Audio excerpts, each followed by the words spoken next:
আজকে এই দেশের যে অবস্থা, 1 জানুয়ারি 2026 নতুন বছরের প্রথম দিনে আমি বিশ্বাস করি যে কারণে 30 লক্ষ মানুষ জীবন দিয়ে, 2 লক্ষ মা বোন ইজ্জত দিয়ে, লক্ষ লক্ষ মুক্তিযোদ্ধা যুদ্ধ করে হাজার বছরের পরাধীন বাঙালি জাতিকে একটা রাষ্ট্র, জাতিরাষ্ট্র উপহার দিতে পেরেছিল বা দিয়েছিল। সেই যে বাংলাদেশ, আমার স্বপ্নের মুক্তিযুদ্ধের বাংলাদেশ, যে বাংলাদেশের জন্য বাংকারে থেকে থেকে দিনের পর দিন, মাসের পর মাস, আষাঢ় শ্রাবণের বৃষ্টি ভরা রাতে যুদ্ধ করেছিলাম, সেই দেশটাকে বাঁচানোর জন্য এখন সবচেয়ে কঠিন এবং সঠিক নেতৃত্ব যিনি দিবেন তিনি আমাদের সামনে আছেন।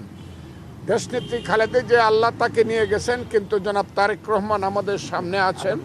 তার শরীরে আগামীতে যিনি নেতৃত্ব দিবেন, তার শরীরে শহীদ প্রেসিডেন্ট জিয়াউর রহমান বীরুত্তম এবং দেশনেত্রী খালেদা জিয়ার রক্ত আছে। সেই বিশ্বাসেই এই দেশের মানুষ তার পিছনে সমবেত হয়েছে এবং বাংলাদেশের জীবনে, পাকিস্তানের জীবনে, ভারতবর্ষের জীবনে সবচেয়ে বড় যে জানাজা আমাদের নেত্রীর নামে হয়েছে, সেটা তারই প্রমাণ।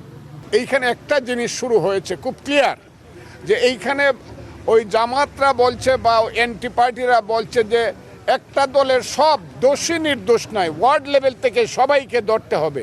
কিন্তু আমি মনে করি, আমরা মনে করি আওয়ামী লীগের যারা দোষী, বিগত সরকারের যারা দোষী, তাদেরকে কঠিনভাবে ধরা হোক এবং শাস্তি দেওয়া হোক।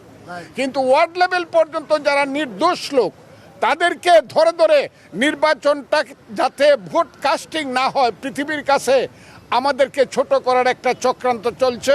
আমি মনে করি কোনো দলের কোনো নির্দোষ মানুষকে ধরাই ঠিক হবে না। এইটা থেকে সরকারকে বিরত থাকতে হবে এবং চিফ ইলেকশন কমিশনারকে এই ব্যাপারে সুদৃষ্টি দেওয়ার জন্য আমি আহ্বান করছি।